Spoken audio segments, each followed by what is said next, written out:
the school, on behalf of the organizing committee, and on behalf of Mrs. Annie Acevedo, we would like to apologize for her not being here with us this morning. She couldn't make it. She's still in Bogota. She's very sick. We wish her well. We wish that she recovers rapidly. She was very sad and very disappointed not to be able to join us. But God has His ways, and we are going to have an excellent person to cover up for Ms. Annie Acevedo, that is Sister Veronica Brandt, talking to us about what the project of the RSHM NGO at the UN is, for which we invited some of the presidents of the different committees of the model of the United Nations and the Secretary General and the Sub-Secretary General of our models, so that they listen to what Sister Veronica has to say. But as always, I do have some general announcements. First of all, some of the participants have asked about the bookstore, because they would like to buy things from Maribel Medellin. So Tita Uribe, who is in charge of the bookstore, I don't know where Tita is, would you please stand up? Tita is the president of the Alumni Association. She would like to let you know that everything we collect at the bookstore, all the earnings of the bookstore, go to several institutions that Tita works with. So if you want to go to the bookstore, just talk to Tita and she will take you there. Second, and again, it's not that we love to party, but it's that we have a lot of things planned for you. So we have for today, once again, the invitation to go to sing. We are invited and we extend the invitation to our teachers here at Marymount. It's going to be like a get-together. It will be like a moment that we reunite with teachers and directors from around the world and from Colombia. So if you want to go, I would like to ask again Maria Clara and Sandra Solano to stand up. We have to sign up with them. We are going to meet with you probably at 5:30, the latest, at the hotel reception desk, because we can walk from the hotel to Cinco. They play excellent music, they make fabulous cocktails, food there is great. So we hope you do join us, and soon we will make sure that Barranquilla goes back to the hotel at any time. Okay, that was thing. Another thing is some of the heads of the schools have asked for the receipt for the payment that you made. So, because you have to take it home to your school's accountant. So would you please let me know if you do need the receipt, so that we can make it today and give it to you tomorrow. We do have some deposits that we don't know where they came from, because they just put like the bank where you did it, not the address or the name of the school that did the payment. So it would be important that you let us know if you already paid. The majority of the people already did, but so that we put like a name to that deposit that we have from the bank. And if you do need the receipt, you just let us know. You give us your taxpayer number, and we will have it ready for tomorrow morning. We have someone left a jacket, so you find it familiar, so you can come here and collect it. I think that's it for today. I'm going to leave you with Catalina Caicedo. Catalina Caicedo is a high school psychologist. She's a Marymount alumni. She has been with Ana Maria 2 years in a row in the RSHM meetings, and she will be in charge of acting as the master of ceremony this morning. So we welcome Catalina. Good morning, everybody. Did you sleep well last night? Okay, so I have the honor to introduce Sister Veronica Brandt. Sister Veronica grew up in Rhodesia, now Zimbabwe, where she attended Marymount School in what was then in Thailand. She entered the Religious of the Sacred Heart of Mary in Tarrytown, New York, when she did her religious formation. After completing her BA at Marymount College, Tarrytown, she returned to teach in Marymount in Rhodesia for 4 years, before going back to the USA, where she taught at the Marymount Fifth Avenue for a year and completed an MA in Sociology at Fordham University in New York. After returning to Africa, she taught at the Jesuit School of Social Work in Harare, Zimbabwe, for 11 years, before serving as Inter-African Coordinator for the Religious of the Sacred Heart of Mary for 6 years. She then served as General Counselor, Treasurer of the Religious Sacred Heart of Mary in Rome for 12 years. For the last 4 years, she has been based in Lusaka, Zambia, before being named to succeed Sister Bridget Driscoll as the NGO representative for the Religious of the Sacred Heart of Mary in New York. Sister Veronica has served on the Board of Trustees of the Catholic United Investment and Trust and Africa-Europe Faith and Justice Network. Let's receive Sister Veronica with a warm round of applause.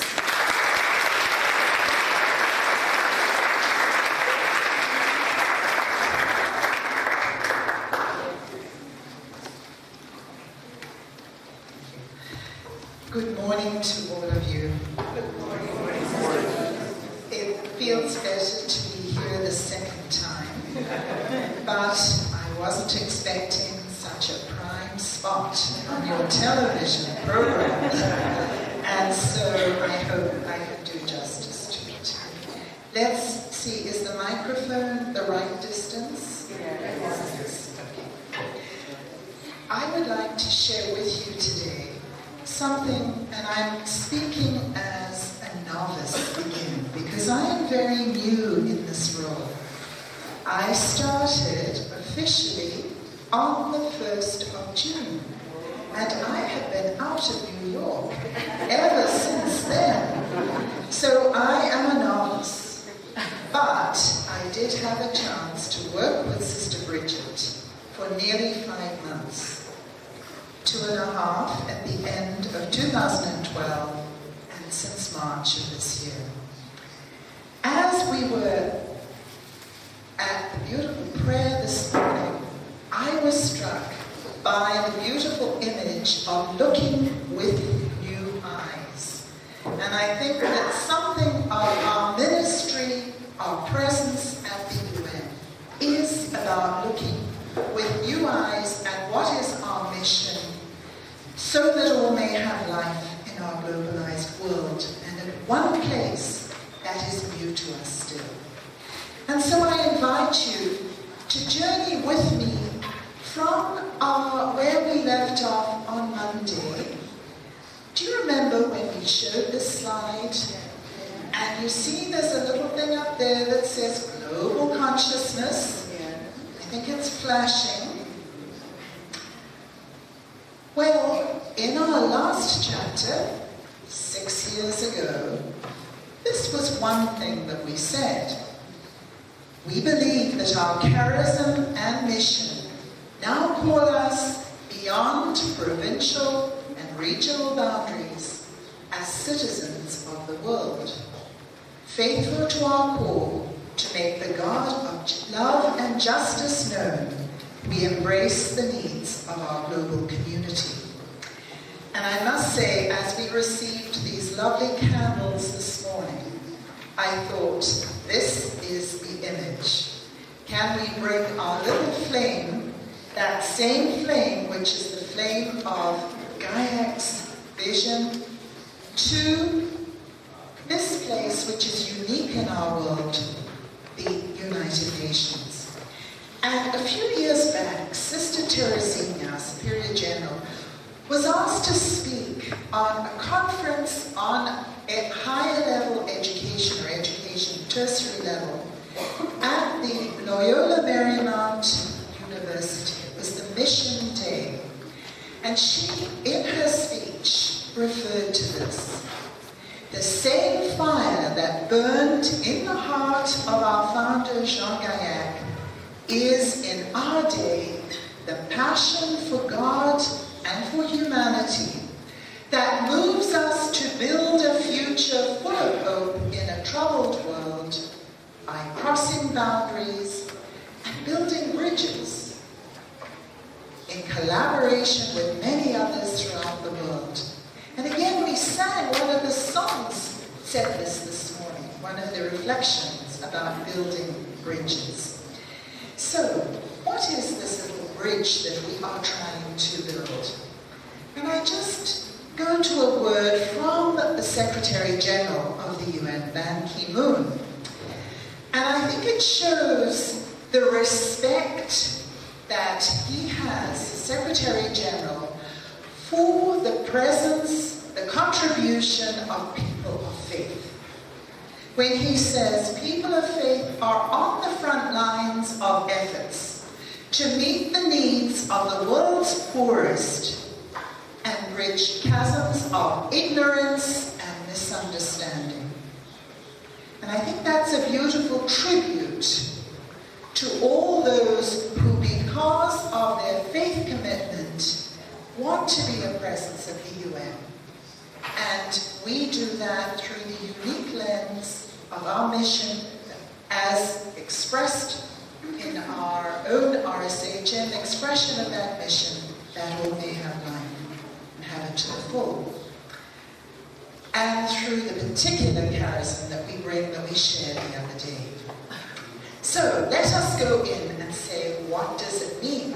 And I just share with you a little word from a poet. You may be familiar with Edwina Gately, who is a wonderful poet, committed Christian, the founder of the volunteer movement.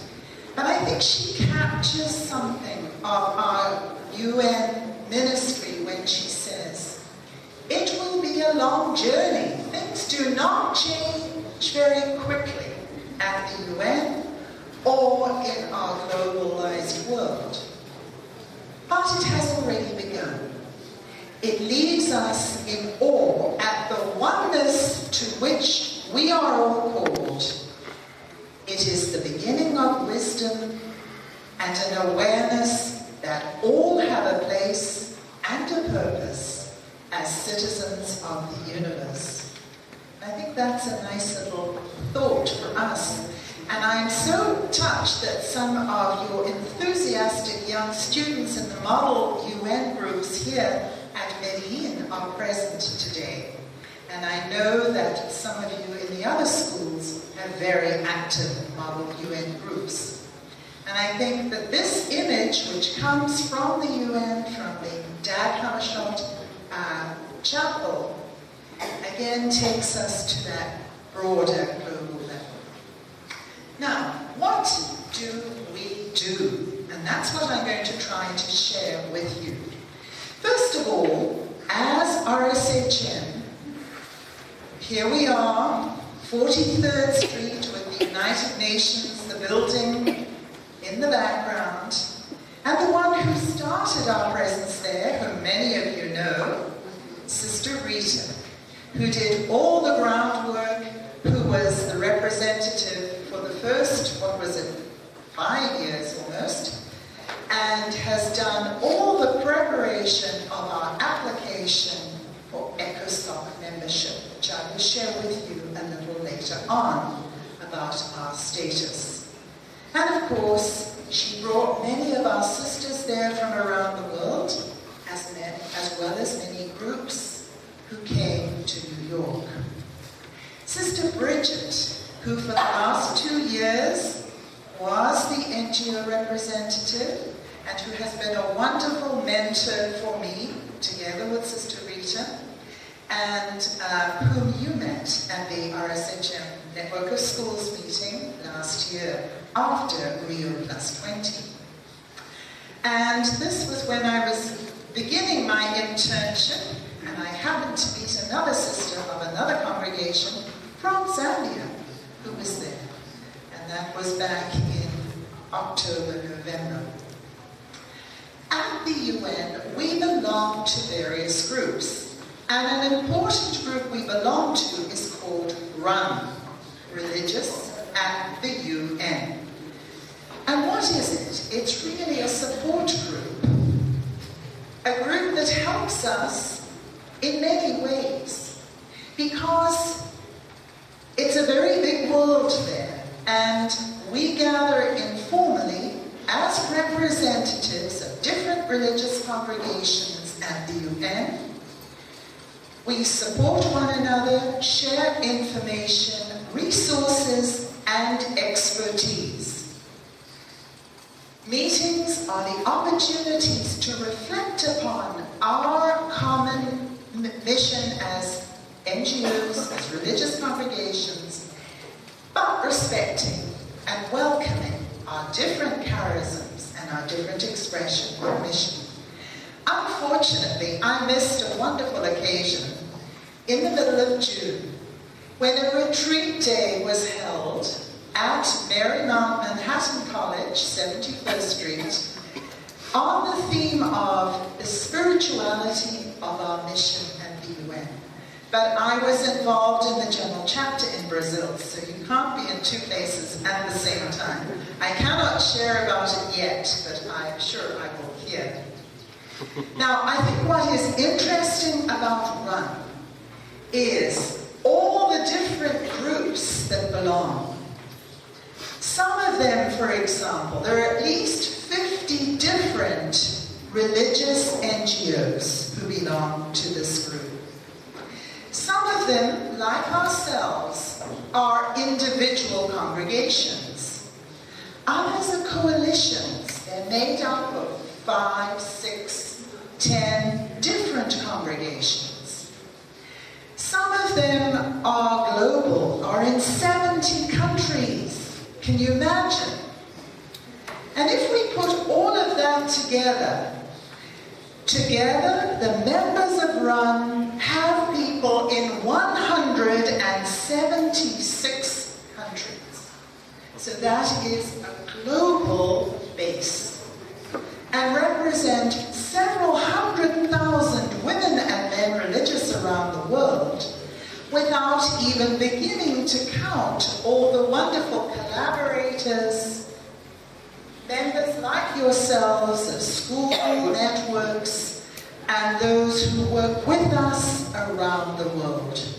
So it is a powerful group to work together on the areas where we wish to put our passion, our energies, and the strength of our presence globally to work for a more just world.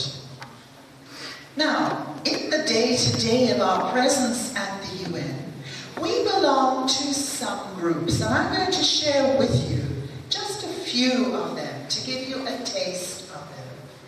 One of them is a very active group called the Working Group on Girls.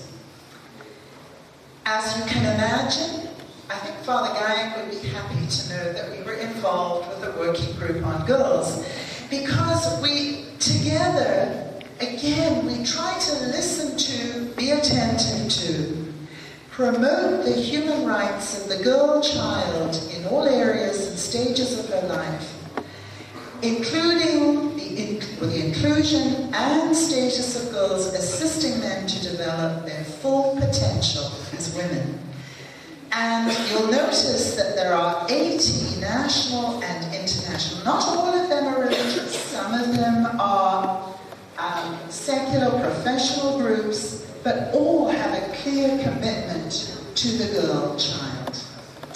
And in the Working Group on Girls, a very important thing that we've been working on is producing advocacy sheets, expressing how do girls experience, just that maybe could you name what are one or two of the ways in which girls experience discrimination and violence in our world? Anyone like to share some? Anyone? Equal pay.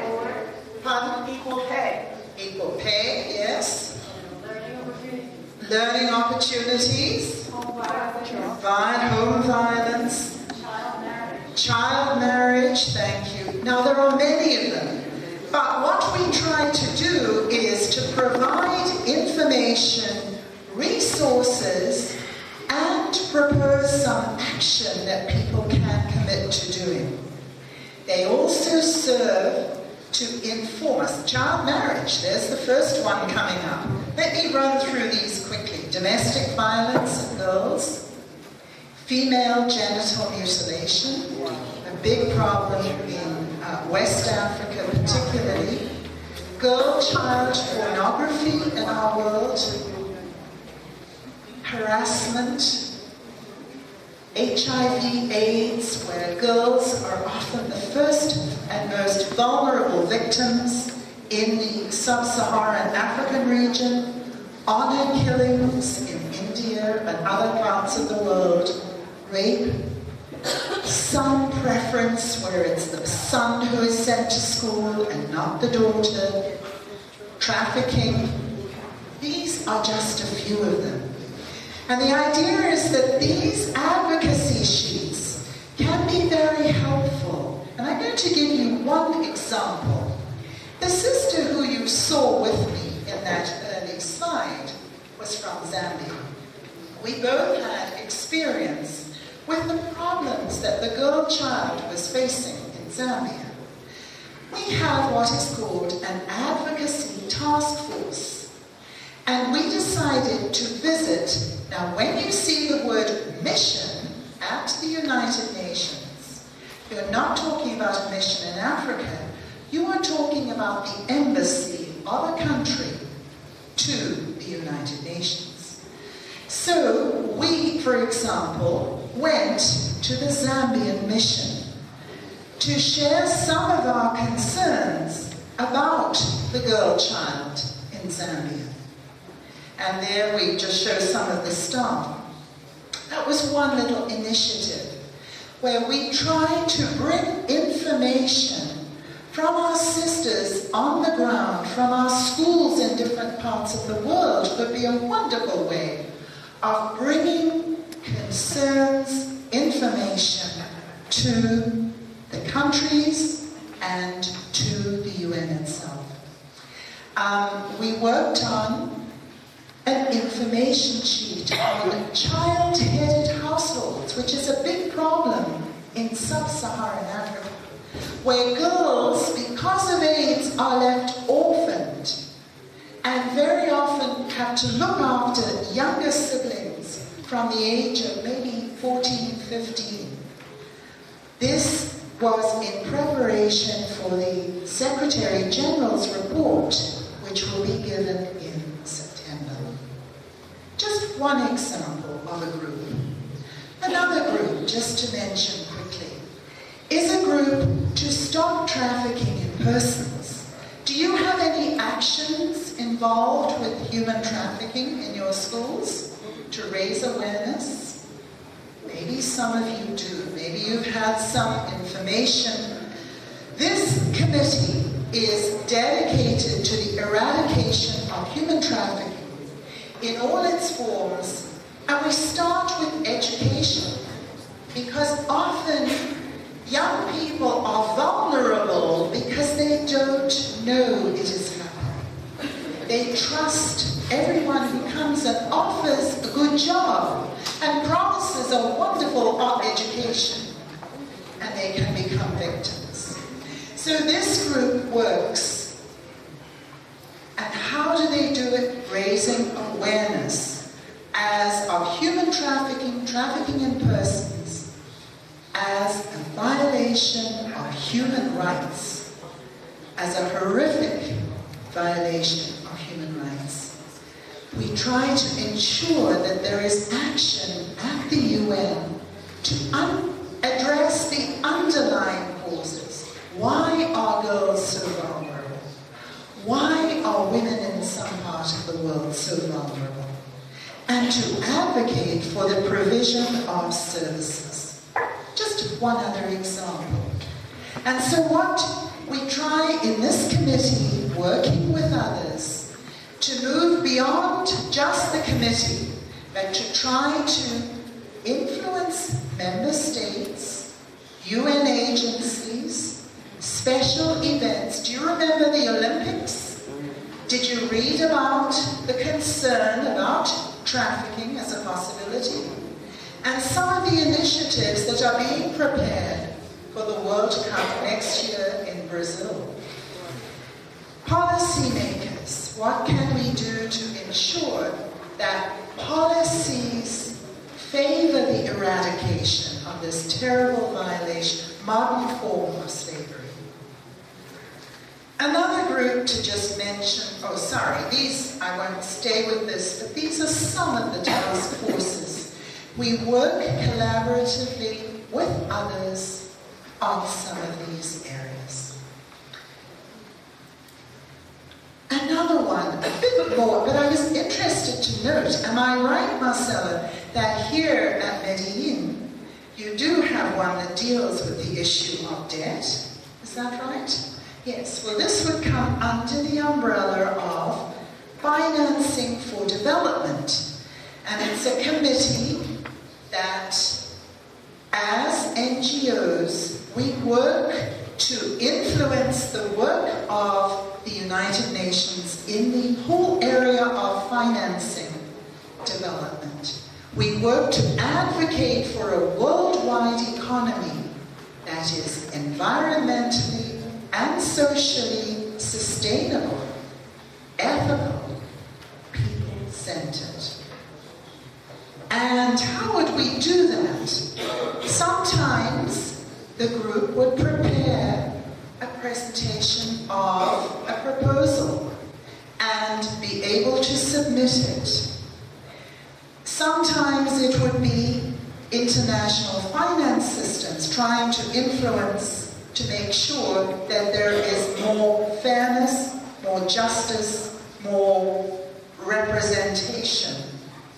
And we're motivated by the moral imperatives, I lost the last sentence there, underlying the United Nations Charter and the missions of the organizations we represent. In other words, our RSHM mission. Now, in April of this year, I had the chance to take part in what was called a civil society forum. And it was linked to the meetings of the World Bank and the International Monetary Fund in Washington. And at that, we were able to listen to the Secretary General of the United Nations and the head of the World Bank, who is also Korean, commit themselves to bending the arc of poverty. You've done work in your schools and in your model UN groups on the Millennium Development Goals, I imagine. This was a powerful way for civil society to also engage with some representatives from these powerful financial institutions at a global level. And one of the concerns and the commitments was educating the girl child. And they actually, again, you'll see just a little picture taken at one of the presentations. Now, it's not enough to be there. We are involved in trying to work with the corresponding commissions or groups of the UN to bring our position on issues that relate to the debt, that relate to financing globally, to development models, and everything that would influence for a more just world. Now, I'm going to take you to one specific group, the NGO Committee for Social Development and Poverty Eradication Subcommittee. Now, I'm going to ask you to do some homework. It's not often you get to ask an entire network of schools to do homework, is it? Well, I'm going to ask you, whether Sister Anne-Marie, I hope she doesn't mind. A very important thing that we are trying to work on is to do with what is called the social protection floor. And what it means is that every country in our world today should be able to give the basic necessities of life to all its people, so that children up to old age, that nobody should be hungry, nobody should be without the most basic needs for life. And so there is a petition. Now I'm going to ask my friend to help me here. Go petition. We're going to go online and I'm going to show you where you can sign this petition if you haven't already done it. Thank you. Have any of you already signed this petition? Okay, I'm going to invite you to just look at it, and I would encourage, what it is calling for is something that is at the very core of what it means for a more just world society. We are calling together with the International Labour Organization for this basic guarantee of economic rights for all citizens. Can you scroll down a little bit? Or maybe I can. Okay, keep going. And there is a petition. You are invited to sign the petition. The more people who can do that, the better. We are trying to get a proposal to the General Assembly in September that will call for all countries to face this initiative, to eradicate poverty. So, do I see any willingness to engage in this? Good, thank you. Okay, we'll come out and move on to the next one. Thank you. Oh! Okay. All right. Okay. We'll give you the chance to get the links later on. Just to mention a couple more before I go to what is very important to talk about our ECOSOC status, but a little bit about another area of involvement. Here is another area where I see a great potential for some collaboration with your other schools. Just a few years ago, there was an earlier survey. Last year, there was one where we called on our members around the world who work with people who are directly in poverty to respond to and share their experience of best practices. What helps to empower, to give people a voice? And I'm happy to say that the RSHM received responses from Brazil, a lot of them. From California, I think we got one, and from New York we got one, from Porto we got one, and from Mozambique we got one. So our voice was able to join those of others going to the Special Rapporteur on Extreme Poverty in our world as part of her report, so that the voices of people living in poverty around the world can be heard. This is the sort of involvement that we would hope that in the future we could engage, take advantage of your presence and your experience around the world. Invite you to participate.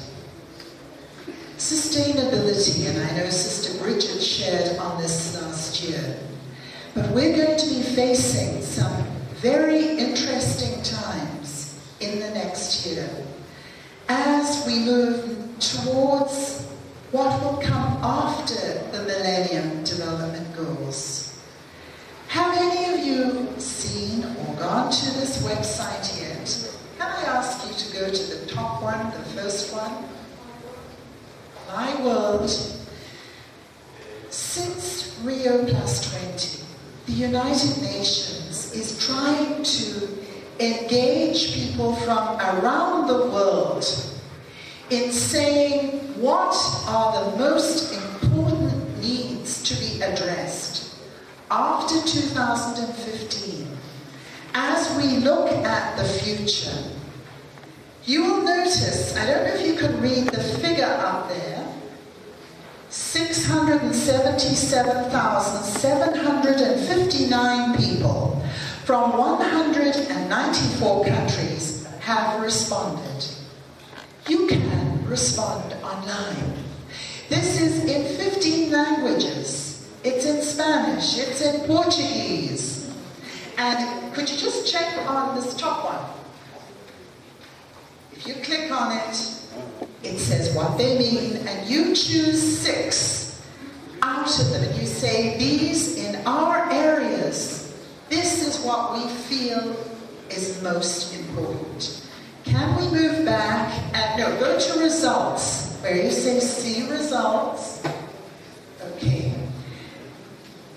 This could be a wonderful educational tool. How has the world voted so far? Let's have a look at, could you click on the blue? Click on blue. Globally, well no, we're looking at one particular country there. You can go down, you can check your country. How has your country voted? What is, and notice, a good education. It is the top priority in most countries. This could be a very educational tool, and it is a way in which you are invited to participate. Just move down maybe to the third one. Okay, better healthcare. Next one. Better job opportunities. I think it would be a very interesting exercise. This booklet is part of an ongoing global consultation about the Sustainable Development Goals that will come into effect in 2015. Okay, we'll go back to the...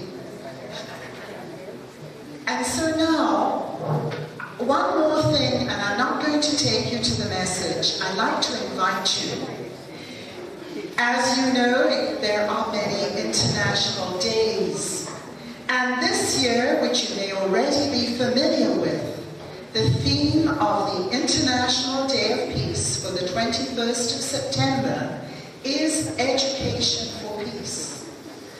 It is not enough to teach children how to read, write, and count. Education has to cultivate mutual respect for others and the world in which we live, and help people forge more just, inclusive, and peaceful societies. The Secretary General's message is already up on the web. There's a link to it in the PowerPoint. And what a wonderful tool that could be, and maybe you are already using in your school. Now I would like to turn to ECOSOC. Some of you may have heard that the Economic and Social Council of the United Nations is unique in the sense that it is the central forum for discussing international and social issues and for formulating policy recommendations. And those can be addressed to member states and the whole United Nations system. It is the main way in which NGOs can be present. And we have the wonderful privilege of having been recommended on our first effort in the end of May this year. Sister Rita sat in the room, was called up to speak. The board, that was the NGO committee, asked her to speak. She was not expecting it. She got up, the application had been submitted. I had just left the room a little while ago and missed the couldn't, unfortunately, but there were no questions. They approved it. Now, in July, the formal listing of all those who have been accepted will be presented, and we should get a letter in July. But this is a wonderful opportunity for our work and our mission at the UN. And I want to show you quickly, before we have some questions, what it will be. First of all, it is the only UN body with a formal framework for NGO participation. And that's a powerful thing. It's the main entry point for us. And notice up there, whoops, I went too fast. Okay, up there, open call for oral and written statements. They are looking for what NGOs can offer. We have the opportunity of expressing views and influencing the work of this important part of the United Nations. And we bring a unique competence. Some of that competence is linked to you around the world, to our educational systems, but to much more as well, to our presence in so many countries, working directly with people in situations of need. Hands-on experience, flexibility. Now, what does this mean, and what will it mean? Once we have our formal status and our formal letter, what will it mean? First thing is, we get more grounds passes. So that means we are able to bring more people into the UN during the year, and also for special events. That's a great advantage. If there is a particular meeting, we can bring a small group, and we have a greater opportunity to bring people. We can sign on to statements and the positions of other NGO groups on particular issues. Oops. So in other words, if another group has prepared a statement and we want to endorse that, we sign on as religious of the Sacred Heart of Mary. Every meeting that we attend, we can take place in the deliberations whenever civil society is involved. It means that we can register to attend international conferences and to bring people from different parts of the world if we have a particular important contribution to make. High-level meetings and UN events. Up to now, we have had what is called DPI status. Does anyone remember what DPI stands for? Where are model UN people? Help us. Department of Public Information. That's at the very lowest level of involvement. Whereas our ECOSOC status will enable us to make written and oral statements at events. It will enable us to network and lobby with other groups who share our values and concerns. It will enable us to organize what is called a parallel event, a side event, and to which we invite some of the UN people and the member states to listen to our experience and the message we wish to bring. And in all of this, I think what is very important is we can deliver a point of view and invoke important gospel values as member states deliberate, decide, recommend, and inform.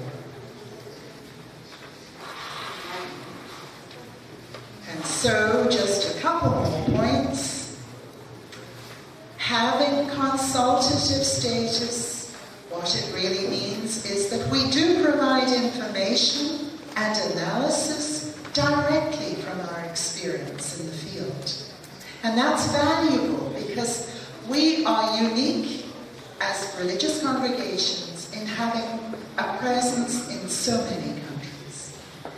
We can help to raise public awareness of relevant issues, relevant concerns about justice.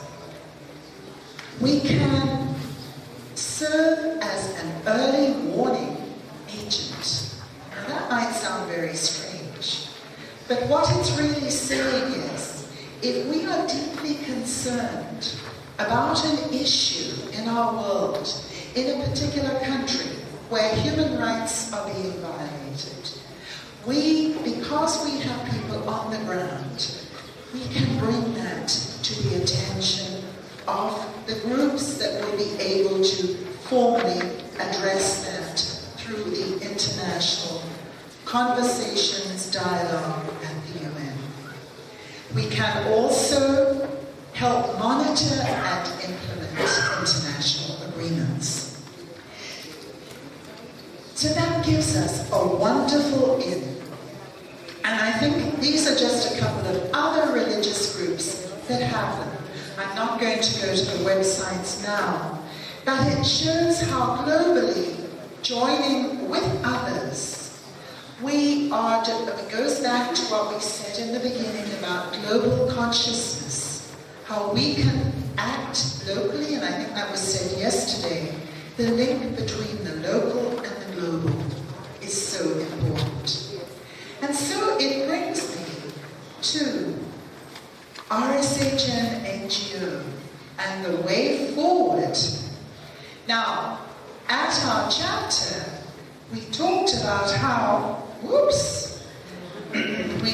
I've done it again, sorry. We talked about how our Justice, Peace, Integrity of Creation Network and our NGO must work together. Maybe there are ways in which the network of schools can work with us. And it is at this point I've shared a few things with you that I'm very anxious to have some time for some questions, some dialogue.